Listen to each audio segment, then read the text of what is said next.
Hello friends. आज है 13 जून। तो आइए देखते हैं 13 जून से रिलेटेड कुछ मोस्ट इंपॉर्टेंट करंट अफेयर और उससे रिलेटेड कुछ फैक्ट्स। अगर आप किसी भी कम्पिटेटिव एग्जाम की तैयारी कर रहे हैं तो करंट अफेयर का ये एपिसोड एंड तक जरूर देखें। और अगर आप इस एपिसोड का पीडीएफ चाहते हैं तो आप हमारे टेलीग्राम चैनल को ज्वाइन कर सकते हैं। टेलीग्राम का लिंक डिस्क्रिप्शन में मिल जाएगा। और अगर आप चैनल पे नए हैं तो चैनल को सब्सक्राइब कर लीजिएगा। तो आइए शुरू करते हैं आज का सवाल। सवाल नंबर 1 है, हाल ही में नीति आयोग के निदेशक कौन नियुक्त किए गए हैं? ऑप्शन ए है समीर बंसल, ऑप्शन सी है आशीष कुमार दास, ऑप्शन सी है आर शंकर रमन या ऑप्शन डी है इनमें से कोई नहीं। सही जवाब है ऑप्शन बी, आशीष कुमार दास। नीति आयोग के निदेशक के रूप में आशीष कुमार दास का चयन किया गया है। आशीष कुमार दास 2008 बैच के भारतीय व्यापार सेवा अधिकारी हैं। और उप सचिव के रूप में अरविंद कुमार की नियुक्ति की गई है। और नीति आयोग का फुल फॉर्म होता है national institution for transforming India. NITI Aayog का गठन 1 जनवरी 2015 को किया गया था। और नीति आयोग के अध्यक्ष हैं नरेंद्र मोदी। जो प्रधानमंत्री होता है वही नीति आयोग का अध्यक्ष भी होता है। और नीति आयोग के उपाध्यक्ष हैं सुमन बेरी। और नीति आयोग के सीईओ हैं BVR सुब्रमण्यम। आइए देखते हैं अगला नंबर सवाल। सवाल नंबर 2 है, हाल ही में मोदी मंत्रिमंडल 2024 में कुल कितनी महिलाओं को शामिल किया गया है? ऑप्शन ए है 4, ऑप्शन बी है 5, ऑप्शन सी है 6 या ऑप्शन डी है 7। सही जवाब है ऑप्शन डी, 7। प्रधानमंत्री नरेंद्र मोदी के नेतृत्व वाली नई सरकार में कुल 7 महिलाओं मंत्रियों को स्थान मिला है, जिनमें 2 कैबिनेट मंत्री और 5 राज्य मंत्री हैं। 2 कैबिनेट मंत्री में वित्त मंत्री निर्मला सीतारमन और महिला और बाल विकास मंत्री अन्नपूर्णा देवी शामिल हैं। आइए देखते हैं अगला नंबर सवाल। सवाल नंबर 3 है, हाल ही में नाटो के 6 देश मिलकर किसके खिलाफ ड्रोन दीवार बनाएंगे? ऑप्शन ए है भारत, ऑप्शन बी है पाकिस्तान, ऑप्शन सी है रूस या ऑप्शन डी है इजराइल। सही जवाब है ऑप्शन सी, रूस के खिलाफ। हाल ही में रूसी सीमा से लगने वाले 6 नाटो देश ने अपनी सीमा को चाक चौबंद करने के लिए ड्रोन की दीवार बनाने का निर्णय लिया है। और रूस की राजधानी है मॉस्को और रूस की मुद्रा है रूबल। आइए देखते हैं अगला नंबर सवाल। सवाल नंबर 4 है, हाल ही में भारत को किस देश से 500 साल पुरानी मूर्ति मिलने जा रही है? ऑप्शन ए है कनाडा, ऑप्शन बी है ब्रिटेन, ऑप्शन सी है अमेरिका या ऑप्शन डी है जापान। सही जवाब है ऑप्शन बी, ब्रिटेन।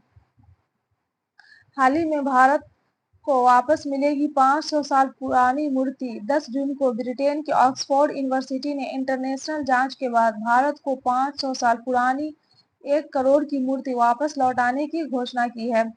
यह मूर्ति संत तिरुमई अलवर की है, जो 16वीं सदी के दौरान तमिलनाडु के एक मंदिर से चोरी हो गई थी। और ब्रिटेन की राजधानी है लंदन और ब्रिटेन के प्रधानमंत्री हैं ऋषि सुनक और ब्रिटेन की मुद्रा है पाउंड स्टर्लिंग। आइए देखते हैं अगला नंबर सवाल।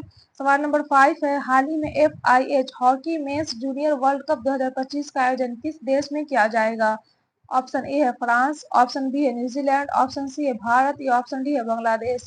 सही जवाब है ऑप्शन सी, भारत। हाल ही में 11 जून को इंटरनेशनल हॉकी फेडरेशन ने घोषणा की है कि hockey mains junior world cup 2025 का आयोजन भारत में किया जाएगा। और 2025 में आयोजित टूर्नामेंट में कुल 24 टीमें भाग लेंगी। और यह चौथी बार है जब भारत हॉकी की मेजबानी कर रहा है।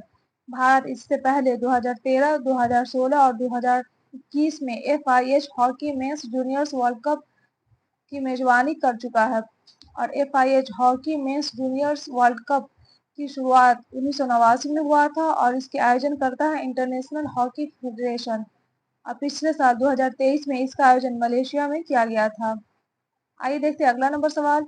सवाल नंबर 6 है, हाल ही में भारत के किस राज्य में महाराणा प्रताप पर्यटन सर्किट बनाया जाएगा?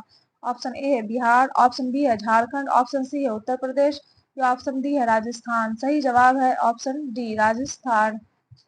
हाल ही में राजस्थान के मुख्यमंत्री भजन लाल शर्मा ने महाराणा प्रताप पर्यटन सर्किट के विकास की घोषणा की है।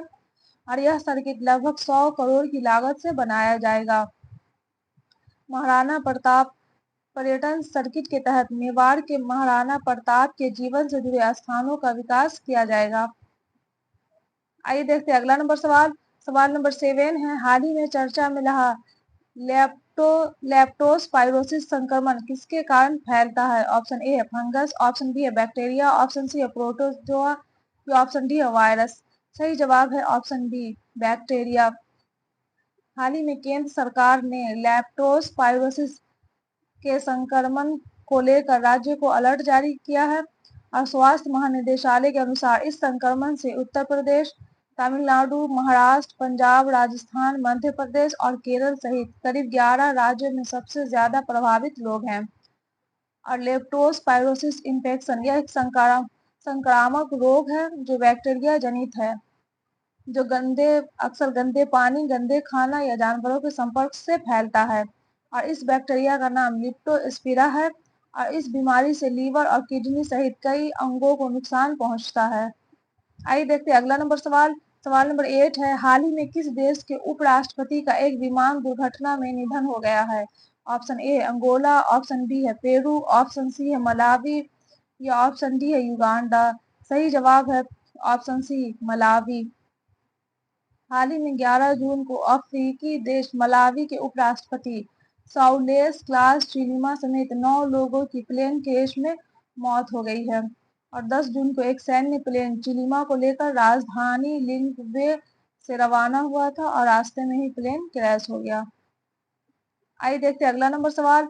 सवाल नंबर 9 है, हाल ही में भारत के किस पड़ोसी देश ने अंतर्राष्ट्रीय सौर गठबंधन की सदस्यता के लिए रूपरेखा समझौता को मंजूरी दी है?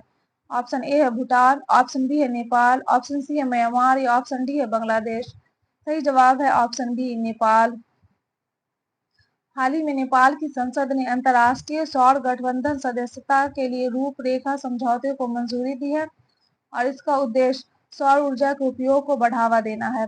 और वर्तमान में नेपाल में 13 परियोजनाएं हैं जो 68.38 मेगावाट सौर ऊर्जा उत्पन्न करती है और नेपाल की योजना 2035 तक 30,000 मेगावाट बिजली विकसित करना है।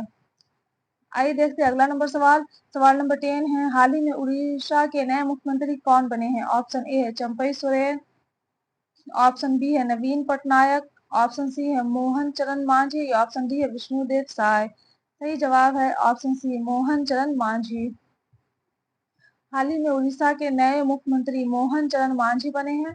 मोहन चरण मांझी 2019 से उड़ीसा विधानसभा चुनाव में क्योंझर से भारतीय जनता पार्टी के विधायक चुने गए थे और उन्होंने साल 2000 से 2009 के दौरान 2 बार क्योंझर का प्रतिनिधित्व किया है। उड़ीसा का गठन 1 अप्रैल 1936 को हुआ था और उड़ीसा की राजधानी है भुवनेश्वर। उड़ीसा के राज्यपाल है रघुवर दास।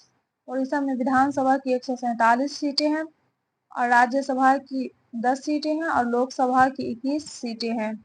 यह था करंट अफेयर का एपिसोड। अगर आपको एपिसोड अच्छा लगा हो तो एपिसोड को लाइक कर दीजिएगा और चैनल को सब्सक्राइब कर दीजिएगा और अपने दोस्तों के साथ शेयर भी कर दीजिएगा। Best of luck, take care.